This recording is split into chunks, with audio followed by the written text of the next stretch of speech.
Hello my friends. Right, today I'm going to show you how to do a full roast dinner. Now this is a pressure cooker, which is amazing. I would advise you all to get one. It'll save a lot of time and it's so easy to use. So what we're going to do is fill the line inside up to the minimum, put your potatoes in, set the valve to the circle. The other one is to vent it, so you want it on the circle.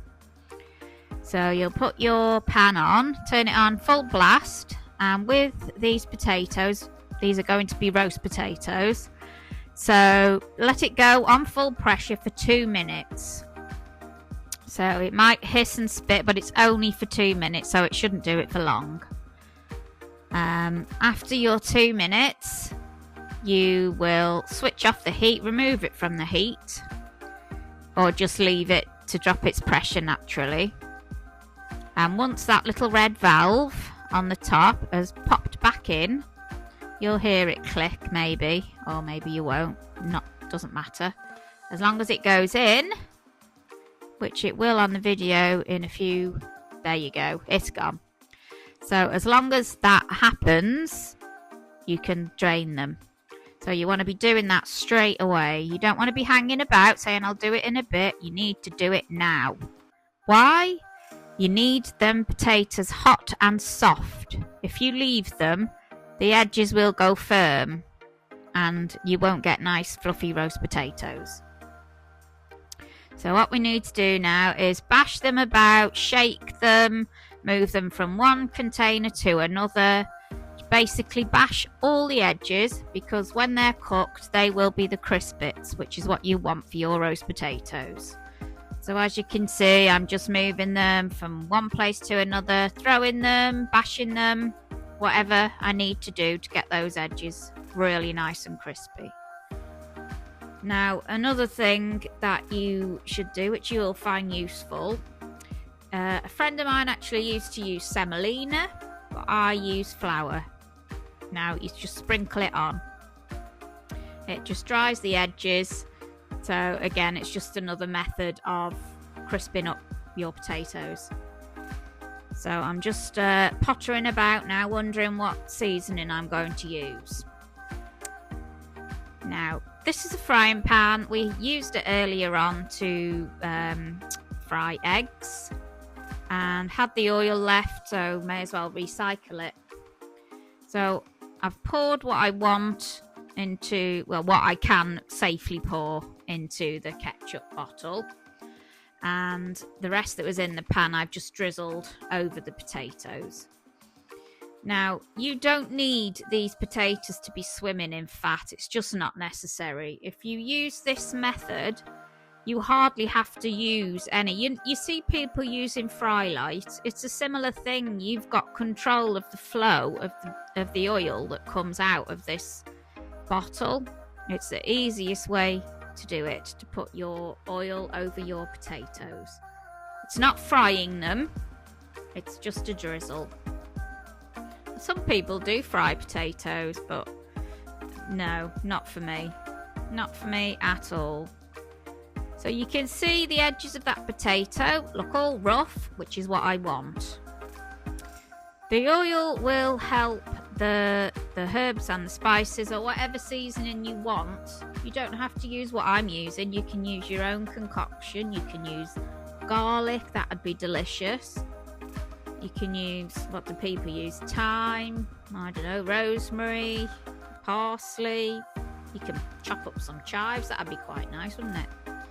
Whatever you want to use, just use it. No judgment from anybody on what you use. So I'm just sprinkling a bit of this, a bit of that. I always use paprika. I think it gives a nice orange tinge to the potatoes, and when they're cooked, they just look warm, if you like. Just adds a nice bit of colour. There it is. I'm just sprinkling that on.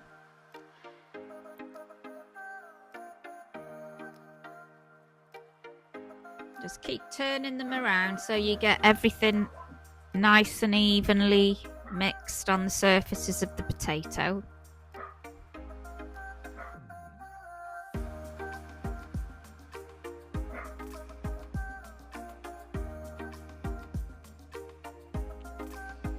A little bit more oil in the gaps that I've just shook about. But as you can see from the bottle, you know, there's hardly any oil. Hardly any oil used at all. Now I'm cooking these in the air fryer, and I think that's what a lot of people are using these days anyway, because it's so much faster. So I've got the basket. Bit of grease-proof paper on the bottom, save on the washing up. Don't want any burnt bits on that, thank you very much.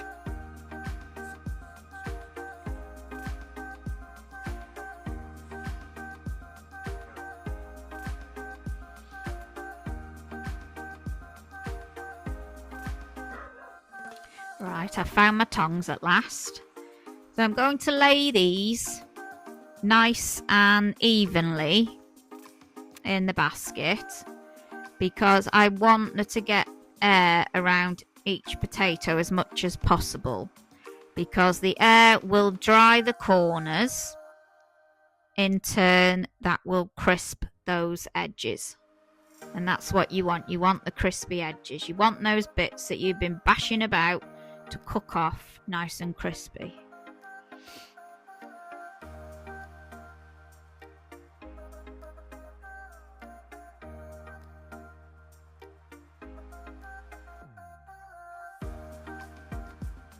So nice and evenly in the basket. I mean, at this stage, if you wanted to, you can add a bit more oil, a bit more seasoning.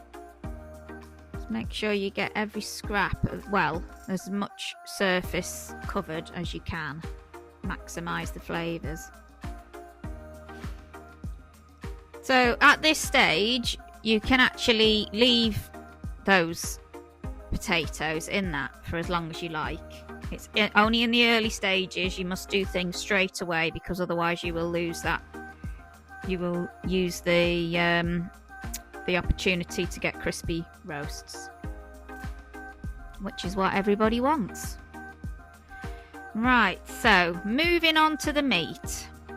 I'm using the frying pan that I'd used before, just because it's a sensible idea to try and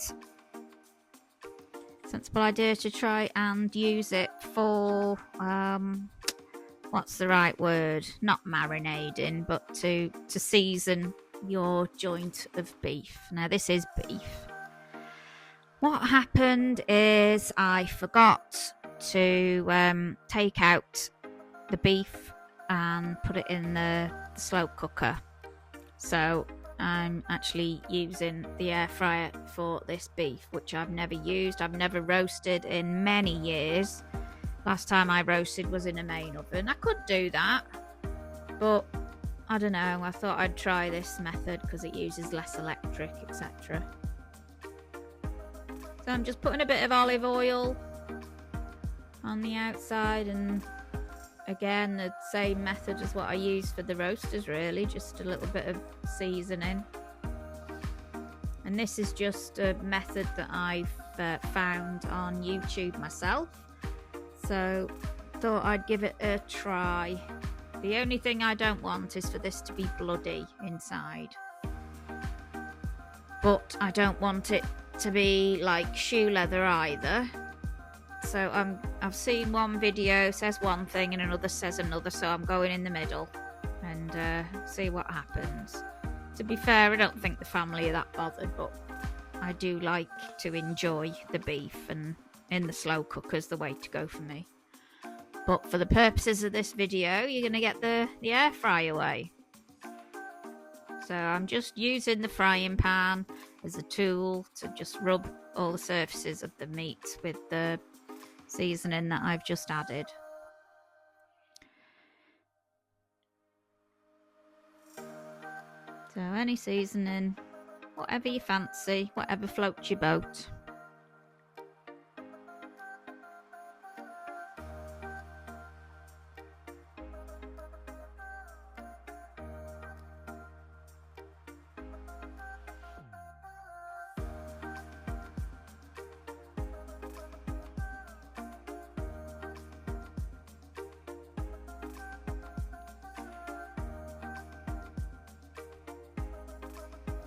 Now, in hindsight, to be honest, I wish I'd have used the basket, not the basket, the grill that came with it, because silicone isn't the best idea, but it's not easy to get out. But we'll see. Learning curve, isn't it? So we'll let that get on with it. That is on 170, and that's just 20 minutes to see how it goes. So while that's cracking on cooking, you get on with your vegetables. So whatever veg you're doing, I did film a video of me doing a cauliflower, but I forgot to press record. So carrots and broccoli it is. So I'll just cut these up.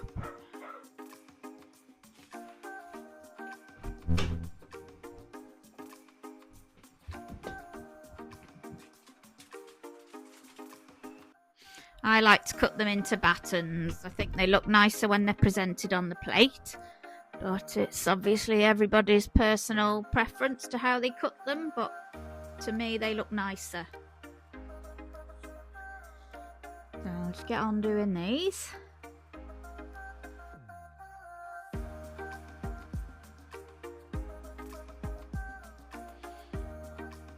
I really believe that a roast dinner is the easiest meal you could do. I really believe that. I could do that. Well, I've done it for 10 people. Christmas dinner, because that's technically what that is, isn't it? And with a few more trimmings, but yeah, I find it the easiest, and I'm sure you will too after you've seen the way I do. I don't like to make hard work for myself, and I like to save on the washing up. I'm not one of these people that, you know, uses everything fresh, as you saw with the frying pan. Why create mess, eh? Now these carrots are going in this steamer basket. Why, you may ask? Because well, my husband is actually out of shot doing these potatoes for me. These are going to be mashed potatoes, and as carrot and potato are root vegetables, they take the same amount of cooking time, so it makes sense to do those in the same saucepan, which is again the pressure cooker. Now we're on to the broccoli, which incidentally is not for tonight, it's for tomorrow. But I'm doing it anyway, just to show you how to do it, and it's one of the easiest ones to cut up. You just take the big stalk off and cut the little trees. So it's one of the easier ones, broccoli.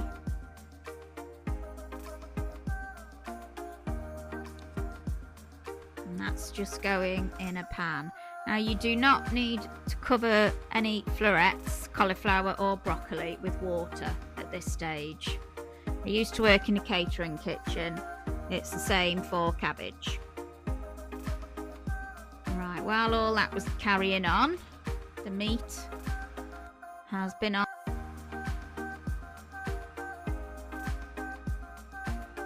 So the meat is now out, it's cooked. I'm covering it with foil, and it's time for the roasters to go in while the meat is resting. You can leave the meat resting for as long as you like.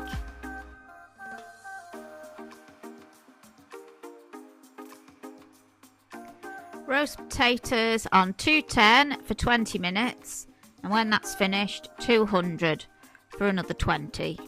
Longer if you want. Hello my friends, just another video again on the pressure cooker. Just wanted to show you how I do it. Can you see the minimum measurement inside? So I'll fill it up to that. Potatoes are in there, the carrots are going in there.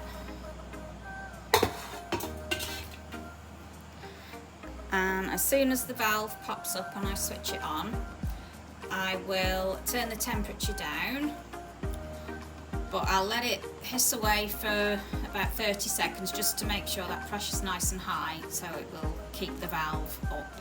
Because if you turn it down too soon, the valve will go down and you'll have to start your timing again. So you just need to get that sweet spot. So I'm just going to pop the lid on.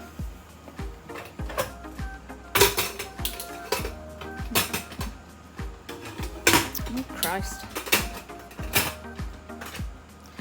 Right, you see on top that little button there, there's a measure, there's a, not a measure, little icons on it. It needs to be on that one there.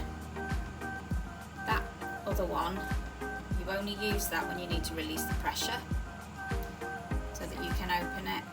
You can leave it closed and it will drop the pressure on its own, but it takes a bit longer. So that's what that's all about. My friends, got the back one on the highest it will go. The front one is going to go on the highest it will go. It's just cabbage.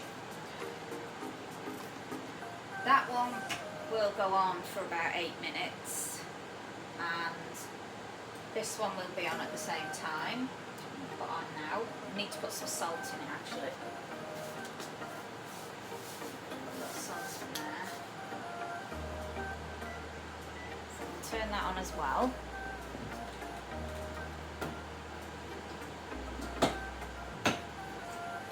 We do it with the lid on.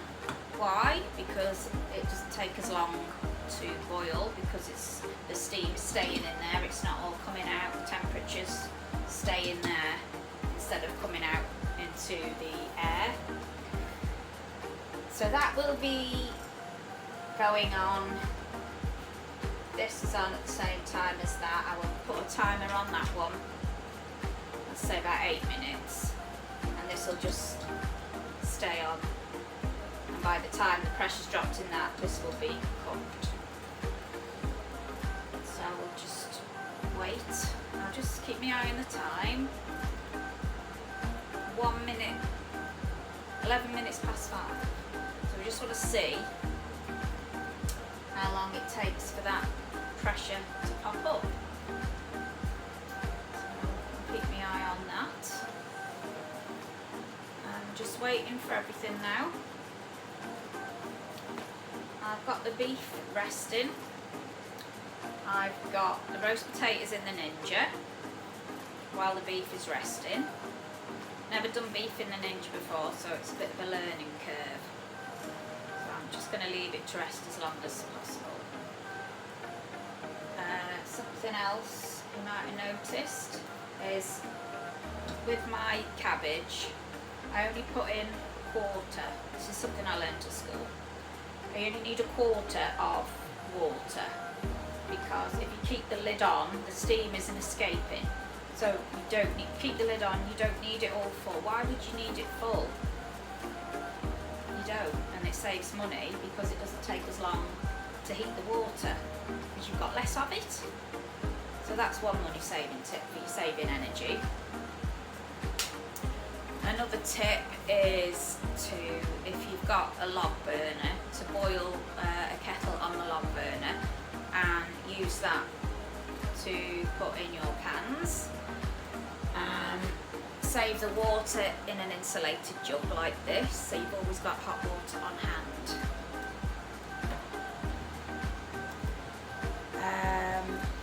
I usually cook my beef in the slow cooker because it's cheaper and it comes out lovely. However, forgot this morning, so that's why I've used the Ninja. So I'm a bit, it could be too rare, I don't know. I've never roasted it for a long time. I always use a slow cooker for beef because it's better, it's tastier. You get the stock because you cook it in the water, so you get the stock. So I have 2 days worth of stock when I do it in the slow cooker. I freeze one batch and use the other. See, this is starting to boil now, steaming. So I'll turn this one down. Now you might be wondering why I haven't put the cabbage in there.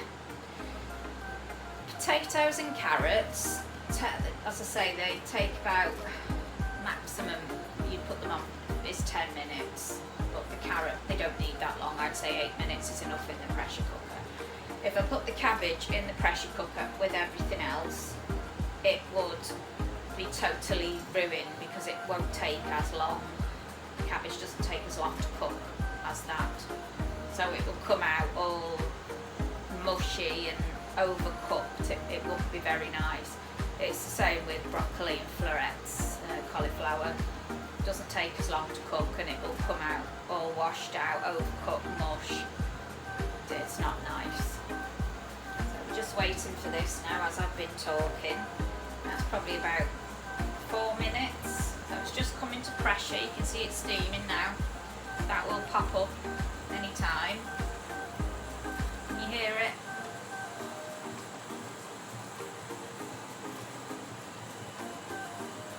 I'll just show you closer up for those people that have asked. You hear? Right, now that's popped up. So I'm going to leave that. I'm just going to say 30 seconds. Why? Because that pressure needs to be built up enough to maintain it. So I'm just leaving that 30 seconds and then I will turn it down. I'm going to turn it down halfway. So my hub goes up to 19, so I'm going to put it on to 10. If it starts pissing and hissing, I will turn it down a little bit more because it's not necessary. You could just turn it down just another 1 or 2. So I'm just waiting for that now. It will start to go a bit off its head, which is fine. Put that on half now and I'm going to put on a timer for, I'll say 8 minutes. Another thing you've got to keep in mind with this is it will continue to cook once you've turned it off. So remove it from the heat. You don't need to keep it on the heat. Just get rid of it. Move it to one side and then let the pressure drop. So that's cooking away inside nicely. It's on 10, halfway down. You see that has continued to stay up and that's what you want. If that goes down, you can't time it from that because the pressure needs to be constant. If that falls in now, you'd have to start the timing again, which is why I say leave it for about 30 seconds with that up on full, because you know that pressure is enough, you know that is built up enough inside. So that's that now, so that's on 8, that's stable. The cabbage is on half as well, that's stable, and that will be cooking. I don't need a timer on that because I'll just use the other one, the other timer. I'm just cooking now. I'm going to have a look at the roast potatoes in a minute and see how they're doing. So, so this is my roast dinner.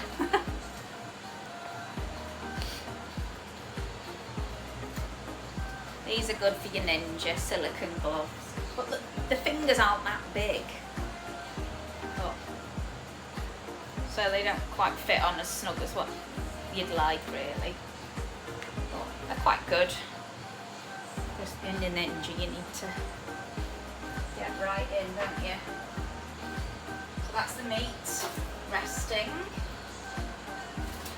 That's for tomorrow, because I'm working, so it's easier if I do it now.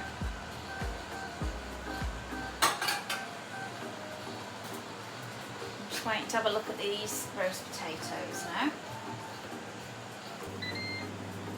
Right, that's me roasters. Let's have a look. Ooh, baby.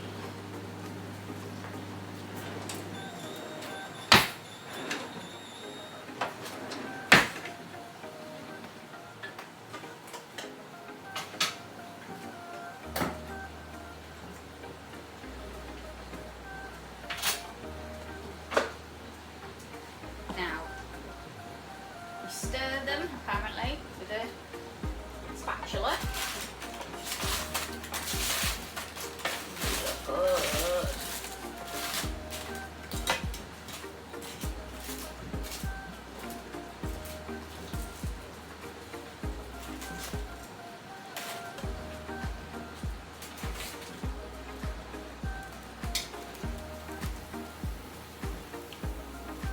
crispy edges. It's because I really battered them. Threw them around and battered them after I par-cooked them, par-boiled them. I'm going to put them in again because we do like them crispy, so they're going in again.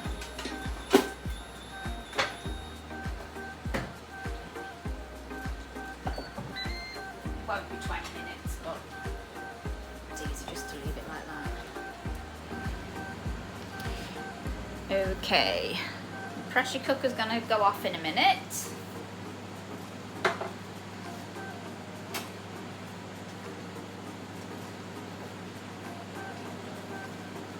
I would just turn the hob off completely because it's got a setting in it, this hob, that it's got a timer. You can have a timer on each hob. So that one's turned itself off, and this one should be done now, this cabbage.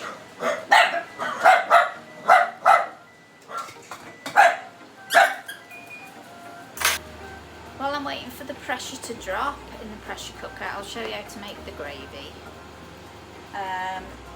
I use a glass jug, gravy granules. I'm not a perfect chef, I always cheat a little bit. So I'll just, as I call it, a glug glug method. Don't even measure it. I've got more in the cupboard if I need more. So when I cook my beef in the slow cooker, which I haven't done today because I forgot to put it in, but when I do, I put in enough water so it makes plenty of stock, and I will use some on the day, and I will freeze some. I'm going to use what I've frozen now.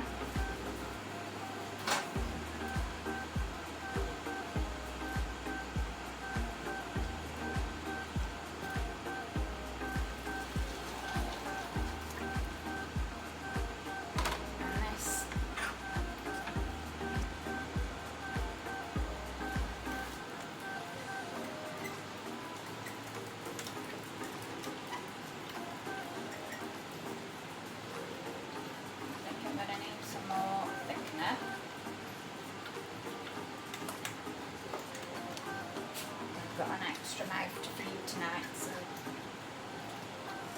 what I'm going to do is use some of the stock off the cabbage to make up the taste.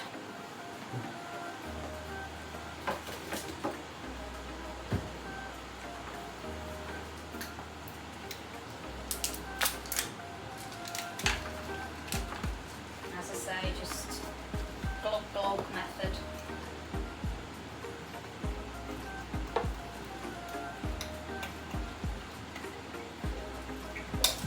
Water just to mix it up.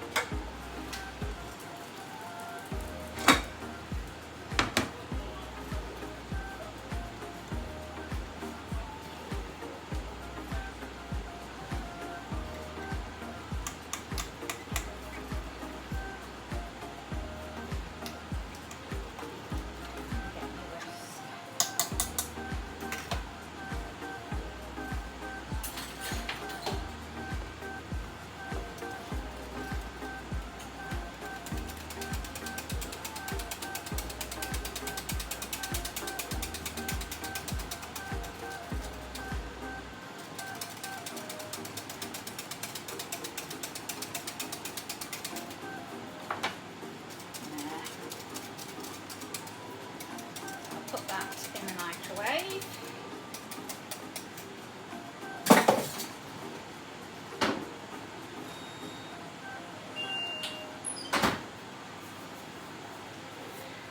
Right.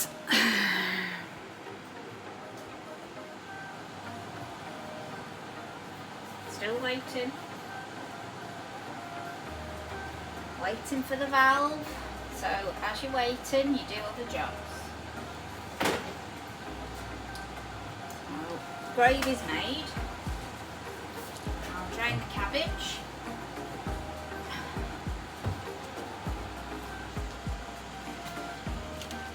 I'll drain the cabbage.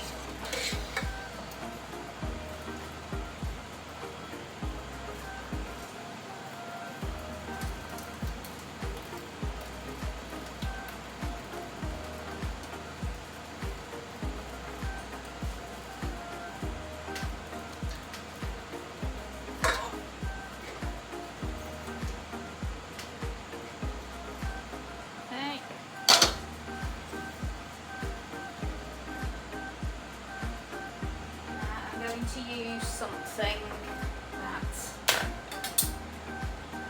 I copied off my mum.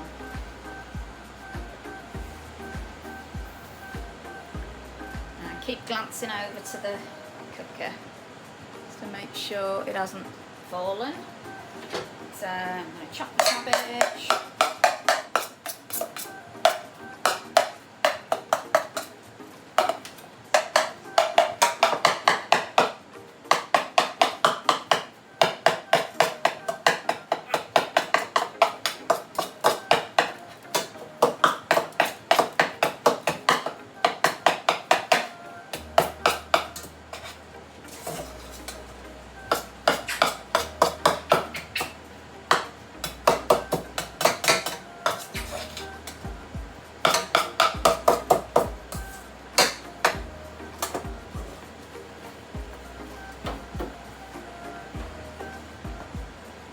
I know it's got the potential to blunt my knife, but this is too big for anything really, so that's fine, I don't care.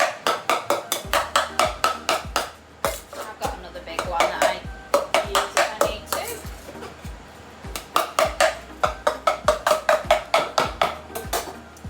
I'll put a bit of black pepper on it.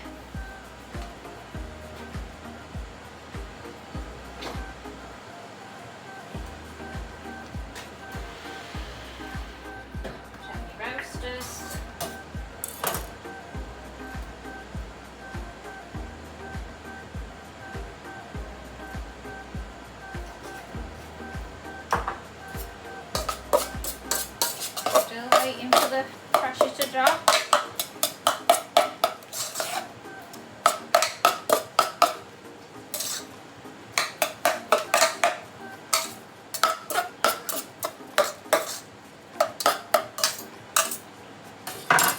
Some cabbage. You can add butter if you want. I'm not going to.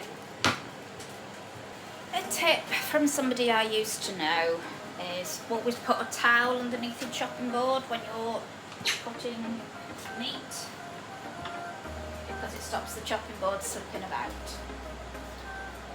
I use a wooden one just because it won't blunt the knife. I haven't got my favourite knife, but I have another one and it's quite good, so I'll use that one. Right, it's fell down, it's dropped. The pressure has dropped. Okay, so this will come off now.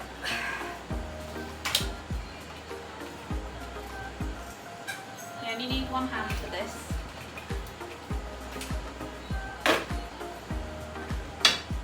Now I am going to take the carrots out and put them in with the cabbage just to keep them warm. I'm going to use a wooden spoony thing to take it out. Make sure it doesn't tip though.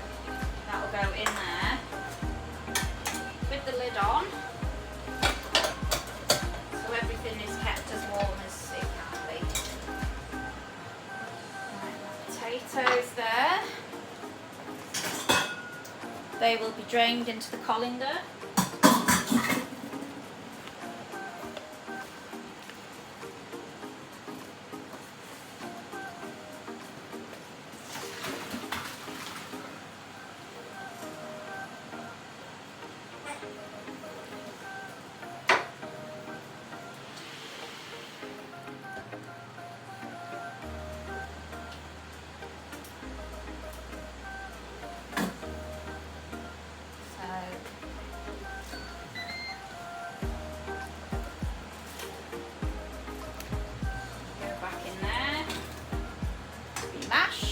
Excuse me, you're on a bit of a slope.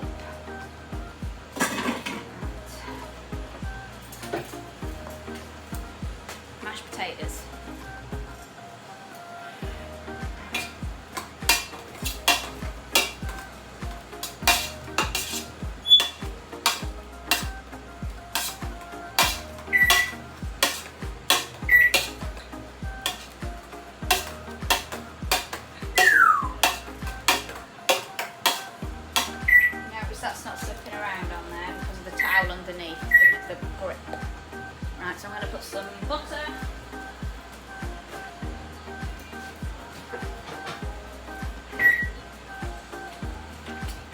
butter and some milk.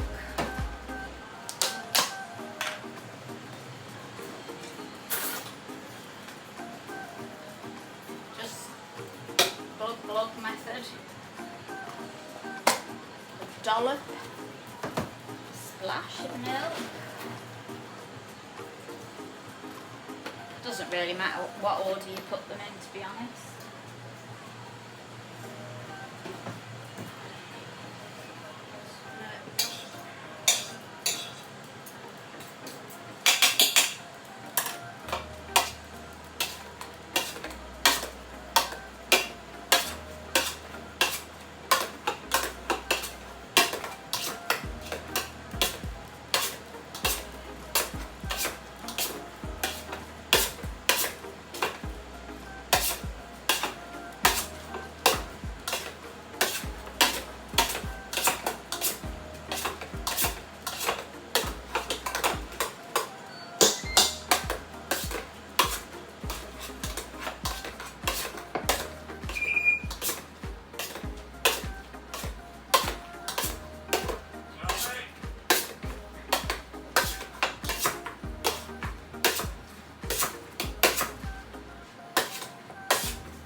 My meat.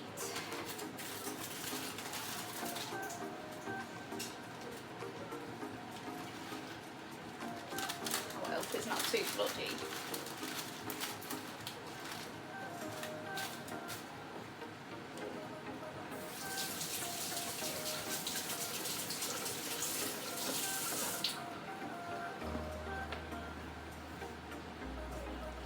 My favourite knife.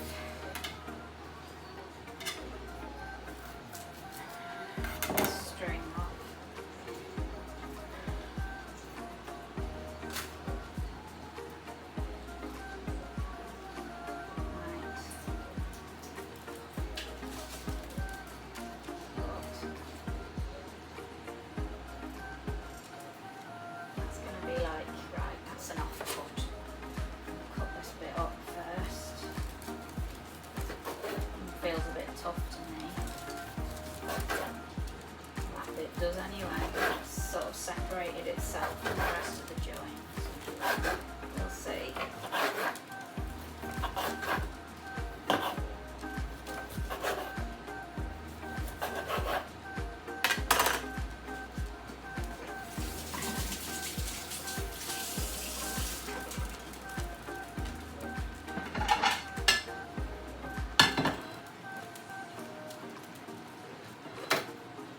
No, it's not too bad. Still got a little bit of pink in there.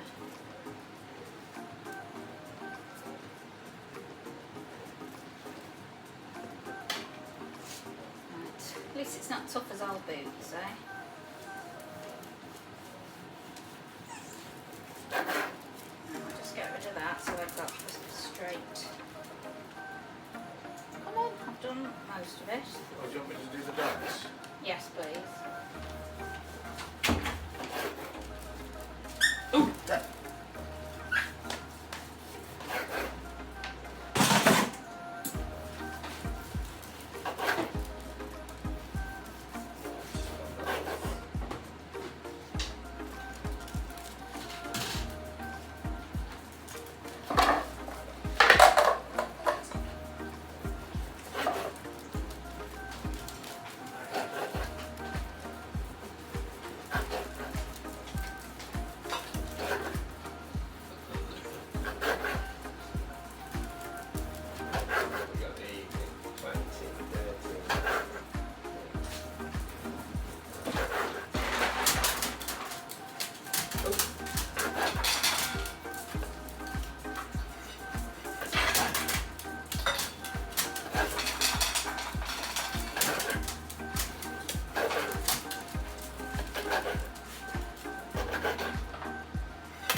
tell.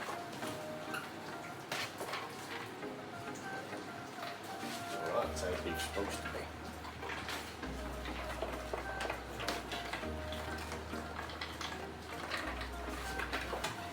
Roasters.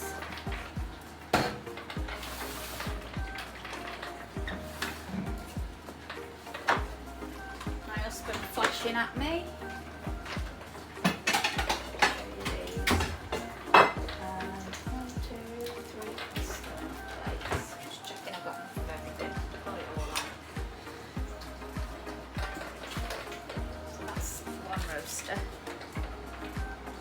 Quite nice them, aren't they?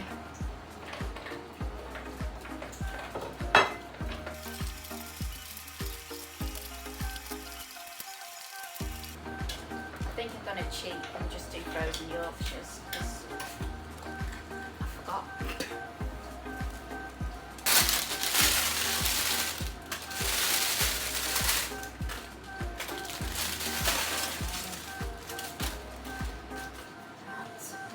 Pop them in, take about 4 minutes. The roasters.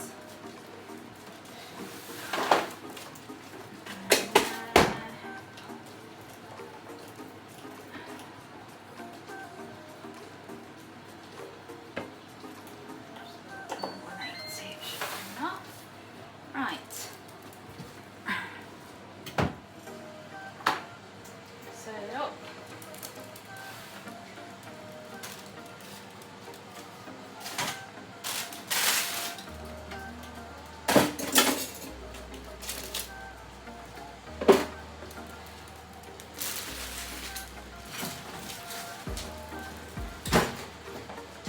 Just going to pop the gravy on for a bit longer. Make sure that's nice and hot.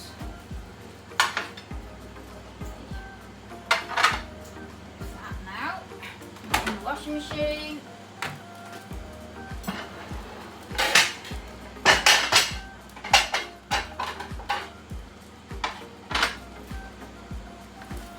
Our dogs.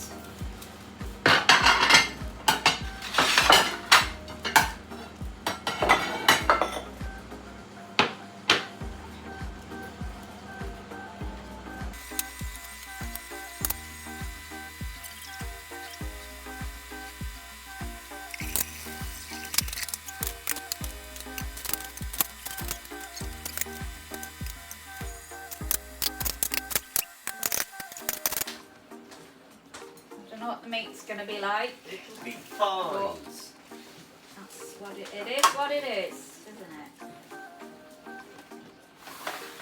Holly, do you want that one?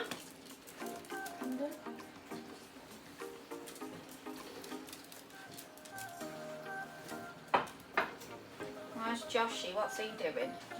He's watching the penalties. He's just watching the end of it. It's nearly done. How many trays have we got? 400. Well, that's it.